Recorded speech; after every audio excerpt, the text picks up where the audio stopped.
신약성경 마가복음 5장 35절에서 43절까지입니다. 마가복음 5장 35절로 43절, 신약 61쪽에 있습니다. 마가복음 5장 35절에서 43절까지 오늘 시간 저와 여러분들에게 주시는 하나님의 말씀으로 믿고요, 우리 함께 받도록 하겠습니다. 다 같이. 아직 예수께서 말씀하실 때에 회당장의 집에서 사람들이 와서 회당장에게 이르되 당신의 딸이 죽었나이다. 어찌하여 선생을 더 괴롭게 하나이까? 예수께서 그 하는 말을 곁에서 들으시고 회당장에게 이르시되 두려워하지 말고 믿기만 하라 하시고 베드로와 야고보와 야고보의 형제 요한 외에 아무도 따라옴을 허락하지 아니하시고 회당장의 집에 함께 가사 떠드는 것과 사람들이 울며 심히 통곡함을 보시고 들어가서 그들에게 이르시되 너희가 어찌하여 떠들며 우느냐? 아이가 죽은 것이 아니라 잔다 하시니 그들이 비웃더라. 예수께서 그들을 다 내보내신 후에 아이의 부모와 또 자기와 함께한 자들을 데리시고 아이 있는 곳에 들어가사 그 아이의 손을 잡고 이르시되 달리다 굼 하시니 번역하면 곧 내가 네게 말하노니 소녀야 일어나라 하심이라. 소녀가 곧 일어나서 걸으니 나이가 12살이라. 사람들이 곧 크게 놀라고 놀라거늘 예수께서 이 일을 아무도 알지 못하게 하라고 그들을 많이 경계하시고 이에 소녀에게 먹을 것을 주라 하시니라. 아멘. 할렐루야. 오늘 주님께서 야이로의 딸 손을 붙잡고 일으켜 살려주신 것처럼 우리가 주님의 손을 붙잡고 죽은 영혼이 살고 우리 상한 마음이 치유되고 육신의 병도 고침받는 특별한 축복의 시간이 될 수 있기를 예수님의 이름으로 축원합니다. EBS 다큐프라임 천국의 아이들 3부에 보면 찰스 코토 앞에 서다라고 하는 제목으로 다큐가 방송된 것을 제가 보았습니다. 아프리카 최대 빈민가에서 세상을 향해 힘찬 스윙을 날리는 14살짜리 소년 찰스의 이야기입니다. 아프리카 최대 빈민가인 케냐 나이로비의 키베라라고 하는 지역에서 사는데요, 이 키베라의 지역을 보니까 녹슨 양철 지붕에 쪽방들이 빼곡하게 들어선 곳에 14살짜리 찰스가 살고 있었습니다. 그 찰스의 꿈은 테니스 선수였지요. 쓰레기로 뒤덮인 키베라에서 라켓을 휘두르면서 가난의 탈출을 꿈꾸는 소년 찰스의 이야기. 그런 찰스의 곁을 묵묵히 지켜주는 19살짜리 형 조셉이 있었습니다. 이 찰스에게 형 조셉은 어머니요 아버지와 같았고 친구와도 같은 그러한 사이였습니다. 사실 그 두 형제가 하루 한 끼 밥을 제대로 먹기 힘든 현실 속에서 돈을 벌기 위하여 무엇이든지 해야만 했습니다. 그래서 연탄을 만들어서 팔기도 하고 쓰레기더미 위에서 쓰레기를 주워서 팔기도 하지만은 가난을 벗어나기에는 흙먼지 속에서 좀처럼 그 희망이 보이질 않았습니다. 그런 찰스에게 절대절명의 기회가 찾아왔어요. 일생일대 기회가 찾아왔습니다. 그게 뭐냐면 나이로비 최대의 테니스 대회가 개최된다고 하는 소식이었습니다. 그 대회에 나가서 우승만 하면 국가대표가 될 수가 있습니다. 그러나 만만치 않은 출전 경비, 그리고 낡은 라켓 하나, 테니스화가 아닌 거의 너덜거리는 듯한 운동화 한 켤레가 찰스에게는 전부였습니다. 가난하지만 14살 소년 찰스에게 희망이 있었기 때문에 그에게는 우승을 향한 도전을 포기할 수가 없었습니다. 그러나 그 형 조셉은 날마다 찰스에게 이런 말을 하죠. 하쿠나 마타타, 하쿠나 마타타. 이 말이 무슨 뜻이냐면 케냐어로 다 잘 될 거야 라고 하는 뜻입니다. 하쿠나 마타타. 우리 한번 외쳐볼까요? 다 같이 하쿠나 마타타. 시작. 케냐어입니다. 대양제를 깨나와야 케냐어 한마디라도 배우지. 하쿠나 마타타. 다 잘 될 거야. 동생에게 위로의 말을 건네줘. 동생 찰스는 아침에 학교에 나가기 전에 반드시 하나님 앞에 기도를 드립니다. 하나님, 나를 도와주세요. 내 꿈을 이루게 해주세요. 형 조셉은 하쿠나 마타타를, 동생 찰스는 하나님의 은혜를 구하며 형제 간에 우애를 나누면서 생활하는 모습이 그려집니다. 형 조셉이 맨발로 쓰레기 더미를 뒤집어서 이제 재활용용품 쓸만한 것을 자기 자루에 집어넣는데 그 조셉의 키에 2배, 3배 되는 큰 자루가 어깨에 메고 머리까지 뒤엎고 그렇게 해서 쓰레기 더미를 뒤덮다가 그만 유리 조각에 발바닥을 대고 맙니다.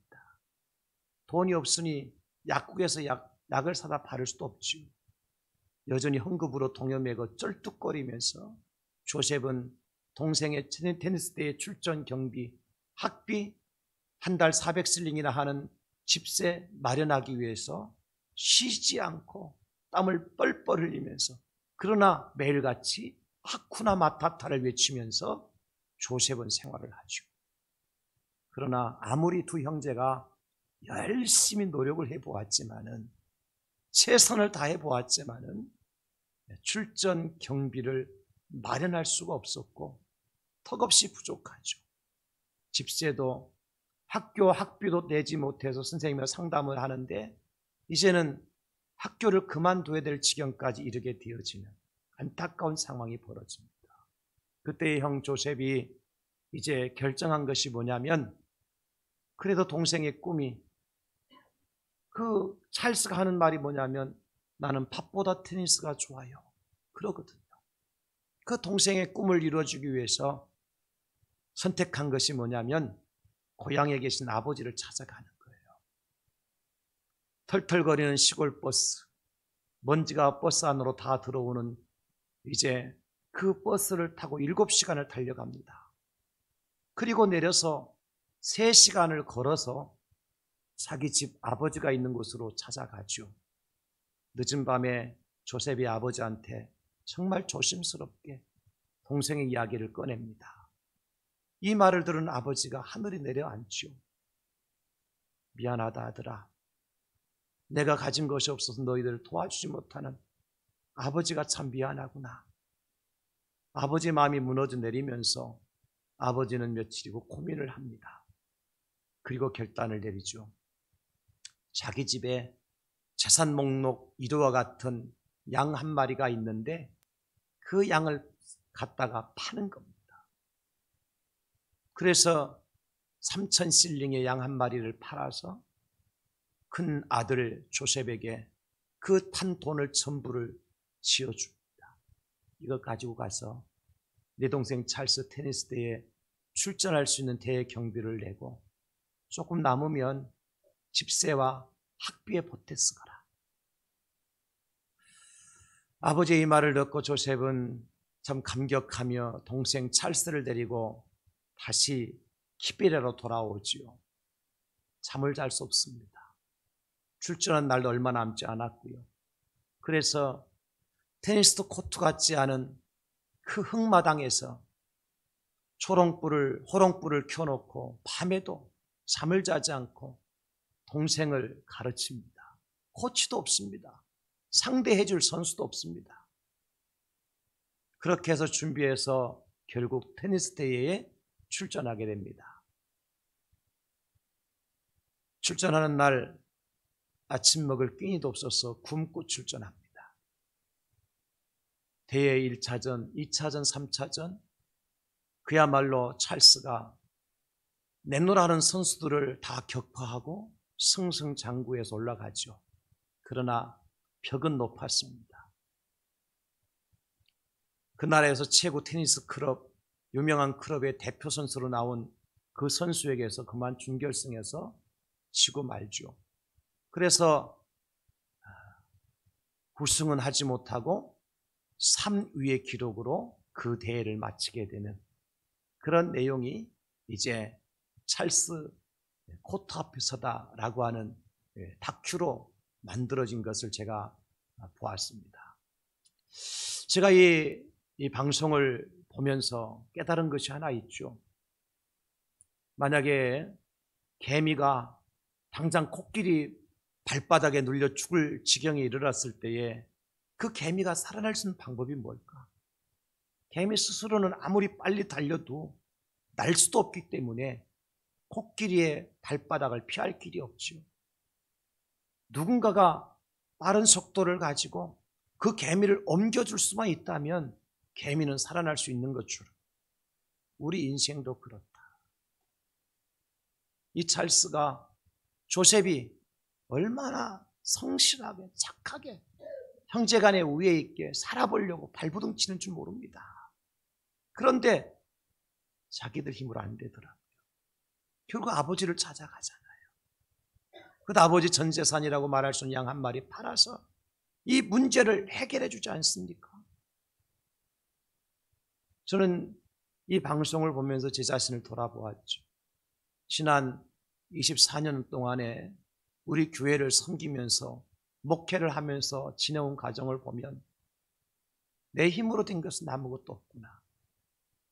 얼마나 많은 고비가 있었고 얼마나 많은 시련의 때도 있었지만은 그때그때마다 하나님이 도와주셨어요. 하나님께서 함께 해주셔서 여기까지 달려오게 되었구나 하는 것을 깨닫게 됩니다. 그리고 제가 가장 또 좋아하고 즐겨 읽는 성경 구절이 있는데 그 말씀이 무엇인가 하면 스가랴 4장 6절의 말씀입니다. 하나님이 이렇게 말씀하시죠. 그가 내게 대답하여 이르시되 여호와께서 스룹바벨에게 하신 말씀이 이러하니라. 만군의 여호와께서 말씀하시되 이는 힘으로 되지 아니하며 능력으로 되지 아니하고 오직 나의 영으로 되느니라. 아멘입니다. 이스라엘 백성들과 함께 스룹바벨이 예루살렘으로 돌아옵니다. 바벨론 포로 가운데 돌아옵니다. 돌아와서 무너졌던 하나님의 성전을 다시 재건하고 세우게 되어지는 성전이 스룹바벨 성전인데 그 성전이 어떻게 재건될 수 있고 어떻게 세워질 수 있었느냐? 예루살렘으로 돌아온 백성들의 힘이나 능력으로 성전이 세워질 수 없다는 겁니다. 그들이 가지고 있었던 재력이나 기술 또한 열심이나 땀이나 수고를 통해서 성전이 완성될 수 없다는 겁니다. 어떻게 가능해진다는 말씀이죠? 오직 여호와의 신으로 하나님의 능력으로 하나님께서 도와주셔야 하나님께서 일해 주셔야 스룹바벨 성전이 완공될 수 있다는 사실을 스가랴 선지자를 통해서 말씀하신 내용이에요. 여러분 그렇습니다. 우리 대항제일교회가 장 목사의 지혜로 천만의 말씀이에요. 제가 가진 학식이나 제 노력만으로 만만의 말씀입니다. 하나님께서 함께 해주셨고 하나님께서 역사해 주셨고 하나님께서 힘을 더해 주셨고 하나님께서 세워주셨기 때문에 2022년 2월 20일 오늘 이렇게 하나님 앞에 예배드릴 수 있는 하나님의 교회가 되었다는 사실을 저는 100% 인정할 수밖에 없습니다. 사랑하는 성도 여러분, 그런 의미에서 우리가 지금 이 어려운 시대를 살아가는 저와 여러분들이 어떻게 하면 다시 세상의 빛이 될 수 있을까? 어떻게 하면 오늘 야이로의 딸이 죽었는데 달리다 쿰에 하나님의 기적을 체험할 수 있었을까? 이 말씀을 함께 우리가 받고 은혜의 자리에 나가기를 원합니다. 여러분, 주님께서 뭐라고 말씀하십니까? 우리에게 하시는 말씀은 이거예요. 주님 손잡고 일어나라.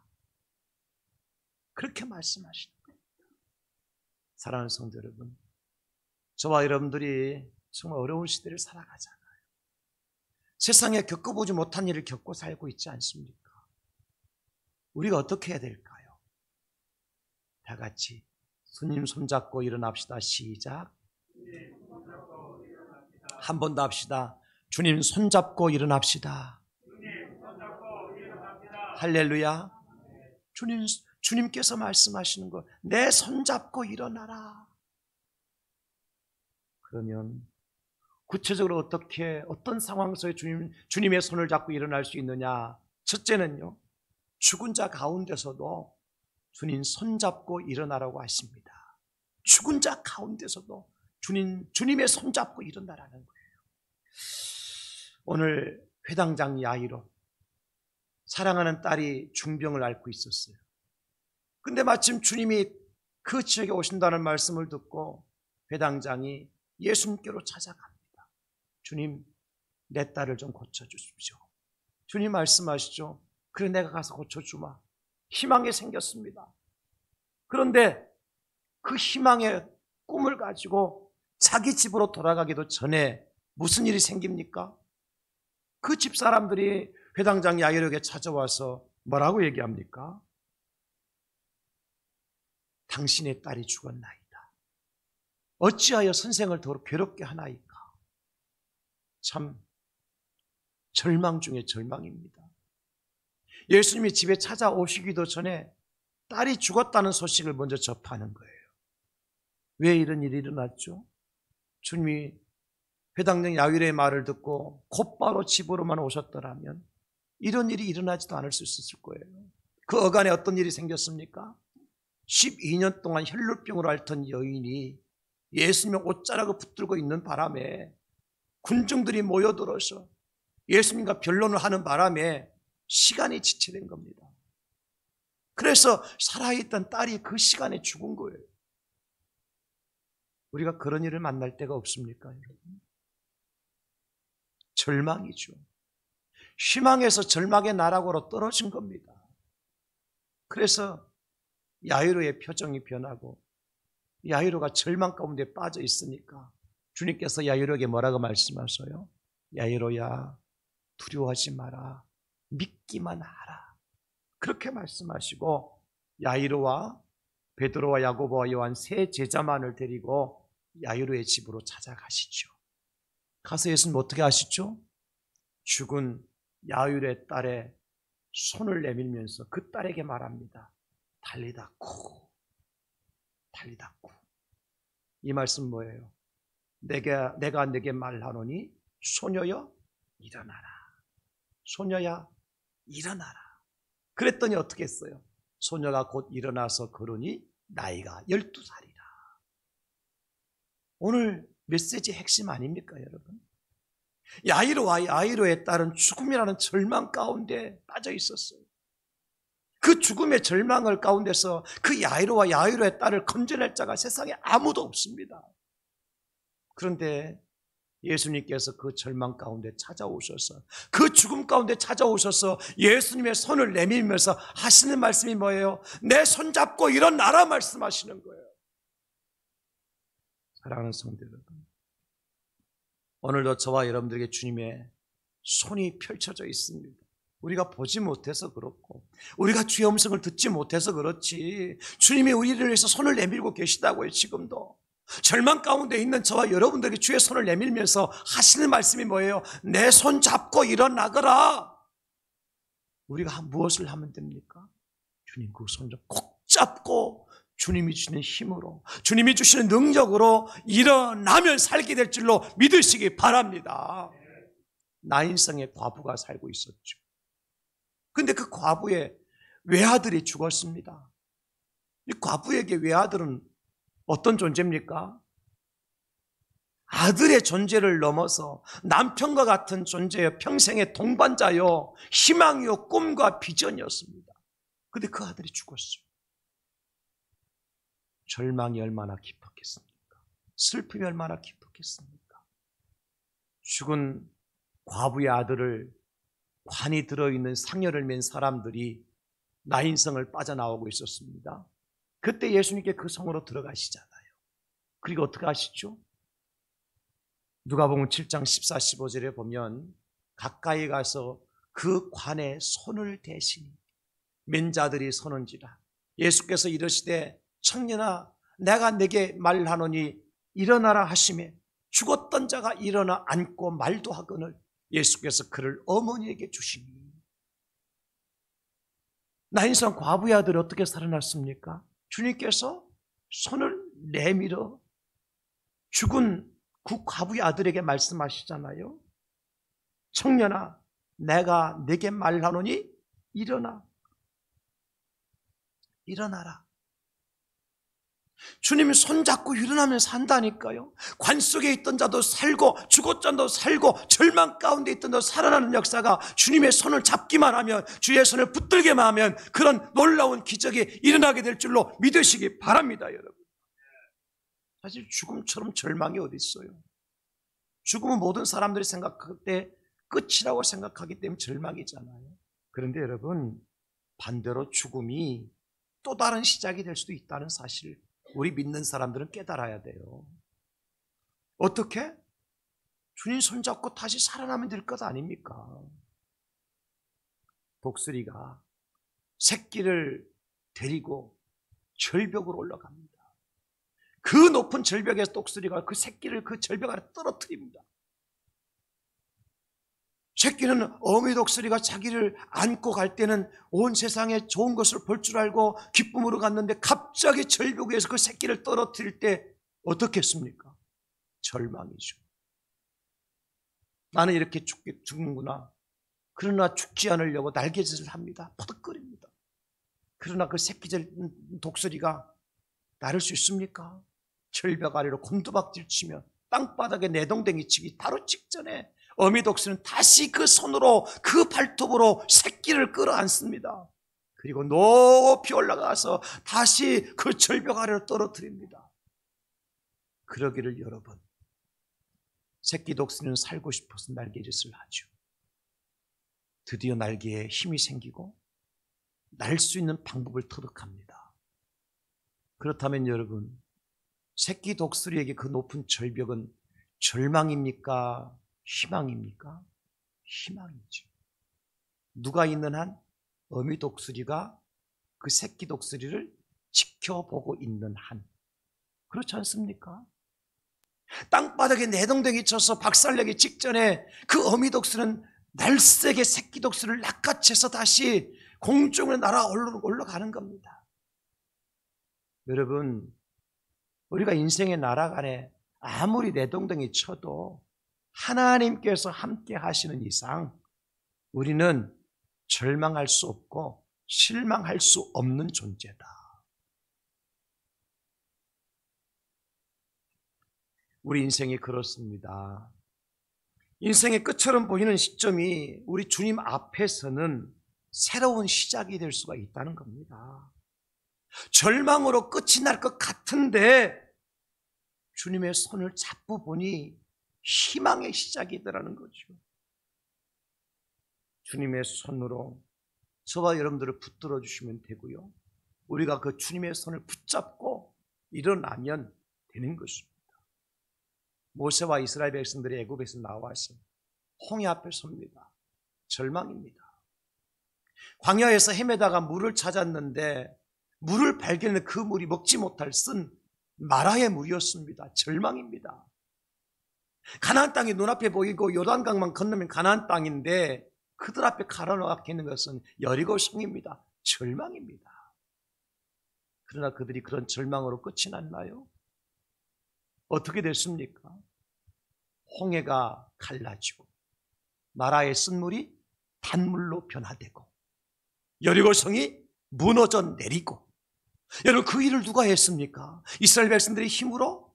그들의 군사력으로? 그들의 전술로? 아니지 않습니까? 하나님의 손으로, 하나님의 능력으로, 하나님의 은혜로 홍해가 갈라지고 마라의 쓴물이 단물로 변화되어지고 여리고성이 무너져 내린 줄로 믿으시기 바랍니다. 여러분, 하나님께서 그들과 함께 하시기 때문에 절망이 희망으로 바뀔 수가 있는 겁니다. 요한복음 12장 24절에 보면 놀라운 말씀이 나옵니다. 내가 진실로 진실로 너에게 이르노니 한 알의 밀이 땅에 떨어져 죽지 아니하면 한 알 그대로 있고 죽으면 많은 열매를 맺느니라. 아멘. 여러분, 이 말씀 이해가 됩니까? 한 알의 밀이 땅에 떨어져 죽으면 그것을 끝이지 어떻게 많은 열매를 맺을 수 있단 말입니까? 여러분, 썩어서 없어지면 끝이 아닙니까? 여러분, 그렇지 않아요? 근데 결과는 어떻습니까? 진짜 많은 열매를 맺더라. 이것이 누구의 힘으로 되는 겁니까? 농부의 힘으로 가능한 일입니까? 여러분, 실제 한 알의 밀을 갖다 썩혀보세요. 싹이 나는지. 죽습니다. 없어집니다. 그러나 하나님께서 그 생명 없는 곳에 생명을 공급해 주시니까 많은 열매를 맺게 하시는 놀라운 기적을 하나님께서 베풀어 주시잖아요. 이것이 하나님께서 하시는 위대한 일인 줄 믿으시기를 바랍니다. 여러분, 하나님의 손에 붙들림 바 되었으면 이런 역사가 나타난 역전의 은혜를 체험할 수 있는 거예요. 우리 잘 아는 찬양 있죠. 왜 나만 겪는 고난이냐고 불평하지 마세요. 고난의 뒤편에 있는 주님이 주실 축복 미리 보면서 감사하세요. 너무 견디기 힘든 지금 이 순간에도 주님이 일하고 계시잖아요. 남들은 지쳐 앉아 있을지라도 당신만은 일어서세요. 힘을 내세요. 힘을 내세요. 왜요? 주님이 손잡고 계시잖아요. 힘을 내세요. 힘을 내세요. 주님이 손잡고 계시잖아요. 그래, 주님이 손잡고 계시는데 힘을 낼 수 있어요. 주님이 나와 함께함을 믿는다면 어떤 역경도 이길 수 있잖아요. 저는 일주일 동안 이 노래를 얼마나 많이 불렀는지 몰라요. 힘을 내세요. 힘을 내세요. 장목사야 힘내라. 장목사야 힘내라. 내가 너의 손을 붙잡고 있다. 내가 너와 함께함을 네가 믿는다면 어떤 역경도 어떤 고난도 네가 이길 수 있다. 아멘입니다. 힘을 내세요. 힘을 내세요. 주님이 손잡고 계시잖아요. 주님이 나와 함께함을 믿는다면 어떤 역경도 이길 수 있잖아요. 할렐루야. 여러분, 주님의 손잡고 절망 가운데서도 죽음 가운데서도 다시 일어나 세상의 빛이 되는 여러분 모두가 될 수 있기를 예수님의 이름으로 축복합니다. 죽음 가운데서도 주님 손잡으면 주님이 일으켜 세워주십니다. 두 번째로, 두려움 가운데서도 주님의 손잡고 일어나라고 말씀하십니다. 오늘 딸의 죽음의 소식을 접한 야이로에게 찾아온 것은 무엇일까요? 강력한 두려움이었어요. 어떡하지? 이제 내가 무엇을 하지? 그래서 주님께서 말씀하십니다. 두려워하지 말고 믿기만 하라. 여러분, 우리 믿음의 사람들에게 찾아오는 이 두려운 마음이라고 하는 것은 사탄이 주는 하나의 시험거리입니다. 이거 아셔야 돼요. 하나님은 언제나 우리에게 뭐라고 말씀하십니까? 강하고 담대하라. 두려워하지 말고 놀라지 말라. 하나님은 그렇게 말씀하시는데 사탄은 우리의 귀 속에 대고 두려워해라, 무서워해라, 벌벌 떨라, 걱정해라, 근심해라, 이런 그런 소리를 우리의 귀에 계속 들려줍니다. 그래서 우리가 살아가면서 근심 걱정이 많아요? 강하고 담담이 많아요? 근심 걱정이 많습니다. 먹을 것이 많으면 먹을 것이 많아서 걱정하고요. 없으면 없어서 걱정하고요. 힘들면 힘들어서 걱정하고요. 힘이 넘치면 힘이 넘치는 것 때문에 걱정합니다. 누가 주는 마음이라고요? 사탄이 주는 시험거리다. 2월 23일이 D-Day라고 그래요. 2월 23일. 무슨 D-Day냐? 선거하는 날도 아니고 그날 과연 우크라이나에 전쟁이 일어날 것인가 안 일어날 것인가? 왜냐하면 중국의 올림픽이 끝나고 그날 러시아와 미국의 외교무 담당자들이 담판을 짓는 날이래요. 지금 전세가 어떻게 돌아가고 있습니까? 우크라이나 전쟁 이 발발 염려 때문에 전 세계 경제가 지금 곤두박질 치고 있습니다. 휘발유값 올라가지요. 주가는 폭락을 하지요. 코인은 곤두박질 치고 있지요. 난리도 아닙니다. 난리도 아니야 지금. 뭐 때문에요? 전쟁에 대한 두려움 때문에. 전쟁이 일어날 것 같은. 뿐만 아니라 매일같이 갱신되는 신기록 있지 않습니까? 뭐죠? 코로나 확진자의 수. 제가 지난 일주일 동안 하루도 빠짐없이 우리 성도님들부터 전화를 받았어요. 무슨 전화냐? 우리 가족 중에, 자녀들 중에 코로나 확진자와 겹친 자가 있고 또 코로나 확진자와 내가 밥을 같이 먹었는데 목사님 어떻게 하면 좋을까요? 일주일 내내 받았어. 하루도 빠짐없이. 이 얘기는 뭐예요? 이미 우리 주변에 코로나가 완전히 포위를 하고 있다. 그렇지 않습니까? 그래서 제가 어제 저녁에도 뭘 보냈어요? 카톡으로? 예, 마스크 잘 하시고 방역 철저하게 지켜서 예배를 계속 드리도록 합시다. 들어오실 때 손소독 반드시 하십시오. 저도 1부 예배 마치고 저 뒤에 있는 소독약으로 소독하고 2부 예배 마치고 소독약으로 소독하고 지금 이 자리에 올라왔어요. 뭐 때문에? 코로나가 무서워서. 거기에다가 하루가 멀다 하지 않고 일어나는 각종 사고와 재난의 소식. 우리가 언제 어디서 이런 일을 만날지 모르겠다는 두려움이 지금 우리 마음을 조여오고 있습니다. 대한민국이 건설, 토목 세계 1위 강국입니다. 세계 가장 높은 빌딩, 유명한 건물을 짓는 나라는 대한민국입니다, 여러분. 그럼에도 불구하고 아파트가 무너져 내립니다. 모르는 거잖아요. 언제 우리가 그 앞을 차를 타고 지나갈지 걸어서 지나갈지 모르는 상황 아닙니까? 안전지대가 있어요 지금? 언제 우리가 시장 구경하러 가는데 차가 들이닥쳐서 시장 구경하는 나를 이제 엎을지 모르잖아요. 언제 유도차 탱크롤리가 이제 쓰러져서 5,000톤 되는 기름덩어리가 온 도로를 뒤덮을지 알지 못하잖아요. 그걸 내가 지나지 말라는 법이 어디 있어요? 다 두려움 속에 살아가고 있어요. 기근과 재앙과 심판의 공포 속에 살아가요. 그럼 우리가 어떻게 해야 돼요? 두려워만 하고 있어야 돼요? 떨고 근심만 하고 있어야 돼요? 바깥 출입하지 말고 집 안에만 머물러 있어야 돼요? 여러분 집 안에 머물러 있다고 안전합니까? 내가 10층 사는데 9층에서 불 나면 나는 안전해요 여러분? 지진이 일어나서 흔들어 놓으면 내가 안전합니까? 어차피 우리가 살아가는 이 세상이 그런 곳이라면 대안이 있어요. 대안이. 그 대안이 뭐냐? 주님 손잡고 있으면 되는 거예요. 주님 말씀하십니다. 내 손잡고 두려움을 이기고 일어나라.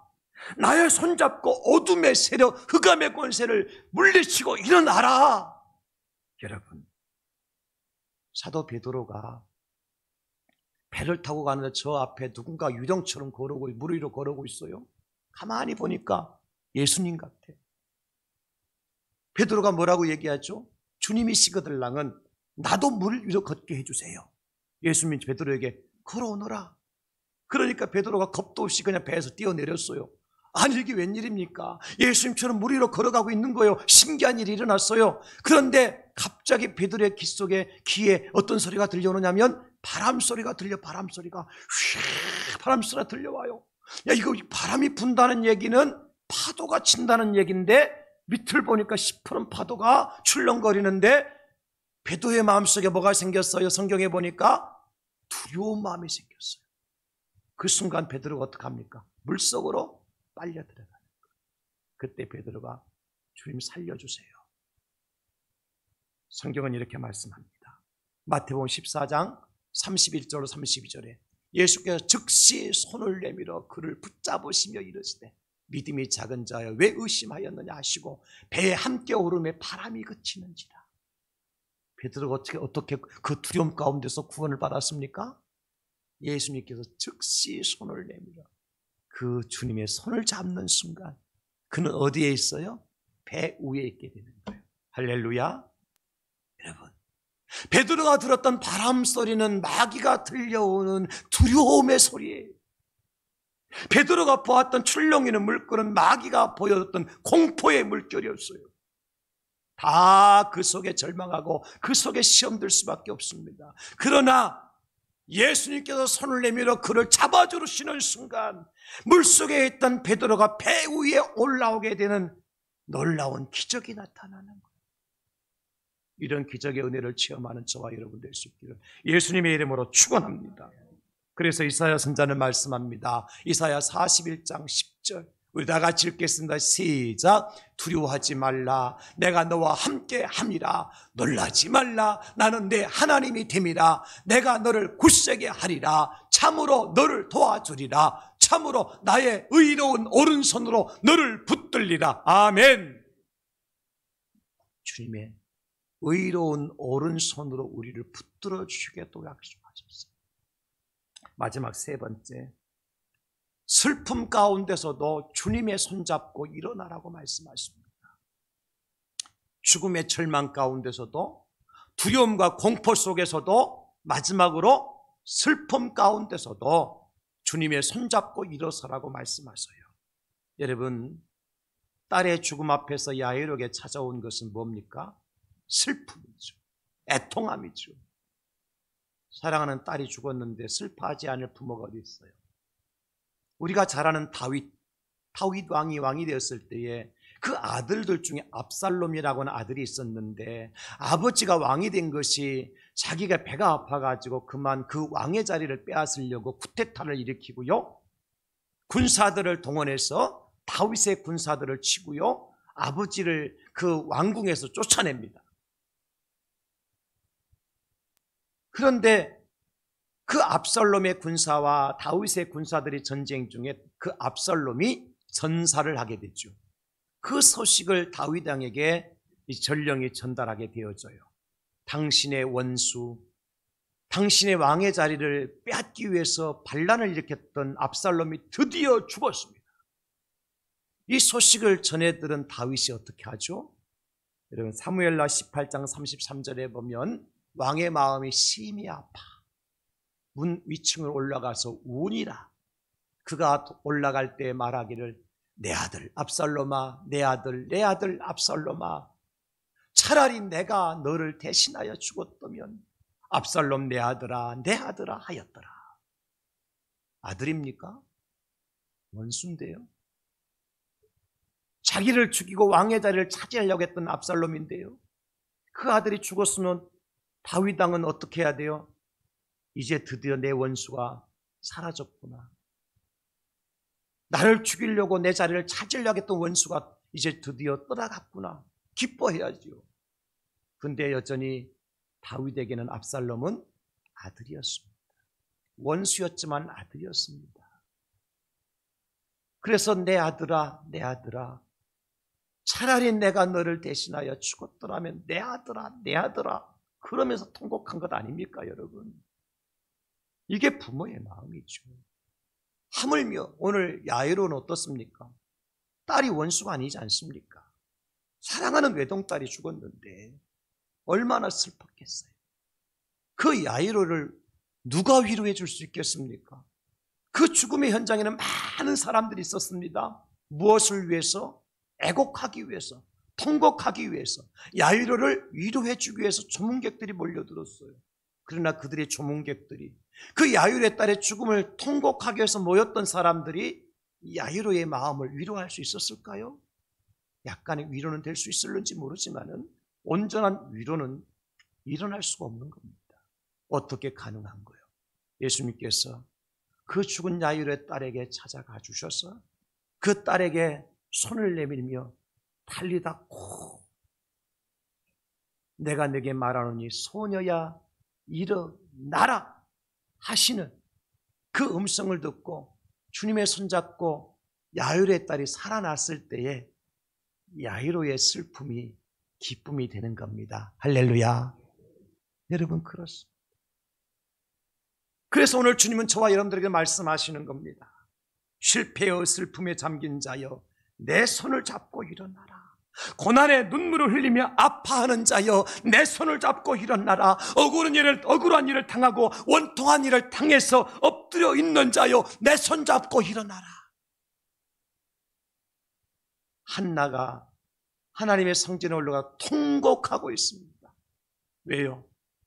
그의 남편에 엘가나가 있었는데 아내가 둘이었어요. 한나와 분인나라고 하는. 그러나 분인나에게는 아들이 자식이 있었는데 한나에게는 아들이 없었거든요. 그래서 분인나가 날마다 아들을 낳지 못하는 한나를 조롱하고 격분하게 만들어요. 그래서 원통하여 견딜 수가 없어요. 아들을 놓지 못하는 것도 원통한데, 아니 자기 아들 낳았으면 미안한 마음으로 가만히 있으면 얼마나 좋아요. 그런데 놀리고 조롱하고 격분하게 만들어요. 그런 한나의 마음을 헤아려 주고 위로해 줄 수 있는 그런 분이 누굽니까? 남편 엘가나가요, 아내 한나를 위로해 주기 위해서 분인나보다도 한나를 갑절로 사랑하고요, 선물을 주어도 갑절로 주었어요. 그러나 한나는 그것으로 위로받지 못했습니다. 그래서 성전에 올라가서 날마다 울었던 겁니다. 원통해서 울었고 분해서 울었고 슬퍼서 울었던 겁니다. 그런 한나의 눈물을 누가 닦아주셨습니까? 하나님께서 하나님의 손으로 한나의 눈에서 눈물을 닦아주셔요. 어떻게? 한나에게 아들 사무엘을 낳게 해주심으로 말미암아. 사랑하는 성도 여러분, 사무엘상 2장 21절에 말씀합니다. 여호와께서 한나를 돌보시사 그로 하여금 임신하여 세 아들과 두 딸을 낳게 하셨고 아이 사무엘은 여호와 앞에서 자라니라. 여호와께서 한나를 돌보시사 하나님의 손으로 한나를 만져주셨다는 거예요. 그래서 그로 하여금 임신하게 해주셨다는 거예요.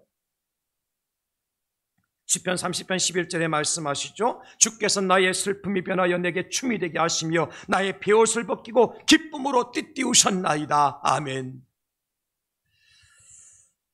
여러분, 제가 또 즐겨 부르는 복음성 중에 하나가 힘들고 지쳐 낭망하고 넘어져 일어날 일 전혀 없을 때에 조용히 다가와 손잡아 주시며 나에게 말씀하시네.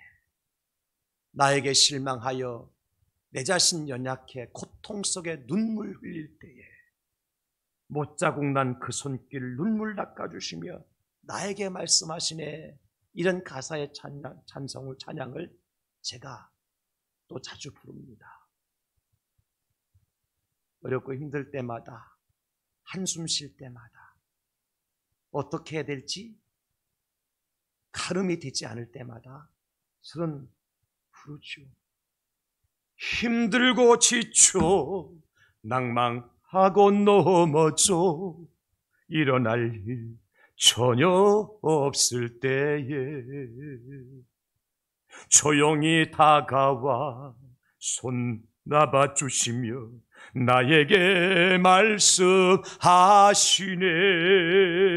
나에게 실망하며 내 자신 연약해 고통 속에 눈물 흘릴 때에 못자국 난 그 손길 눈물 닦아주시며 나에게 말씀하시네. 주님 뭐라고 말씀하시오? 너는 내 아들이라. 오늘날 내가 너를 낳았다. 너는 내 딸이라. 너는 나의 사랑하는 내 딸이라. 주님께서 말씀하시오. 그 못자국난 손으로 나의 눈물을 닦아주시니까 그 주님의 손 잡고 슬픔을 이기고 고통을 이기고 절망을 이기고 일어날 수가 있더라는 겁니다. 사랑하는 성도 여러분, 우리가 살아가는 이 시대가 녹록지 않은 시대를 살아가고 있습니다만, 그러나 슬퍼만 하지 마시기 바랍니다.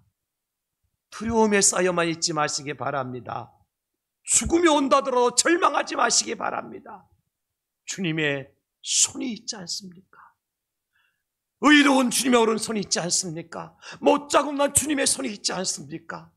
여러분 앞에 내놓으신 그 주의 손을 잡고 죽음의 절망도 이기고 모든 두려움과 모든 고통을 이기고 슬픔을 이기고 다시 일어나서 교회가 세상의 빛이 되고 우리 그리스도인이 세상의 빛이 되고 우리 가정이 세상의 빛이 되고 저와 여러분들이 세상의 빛이 되는 그러한 축복의 삶을 살아가는 저와 여러분 될 수 있기를 예수님의 이름으로 축원합니다.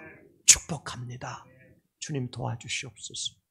손 내밀어 주시고 우리가 그 주님의 손을 잡을 때에 죽음의 절망도 이기게 하시고 두려움과 공포도 떠나가게 해주시고 모든 슬픔과 눈물이 사라지게 해주셔서 오늘 야이로와 그 딸을 살리셨던 하나님의 놀라운 기적을 체험하며 날마다 주님께 영광의 찬송을 올려드리며 살아갈 수 있는 주의 백성들 되게 하여 주시옵소서.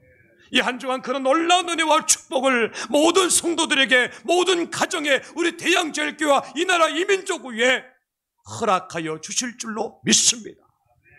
우리 구주 예수님의 이름으로 기도드리옵나이다. 아멘.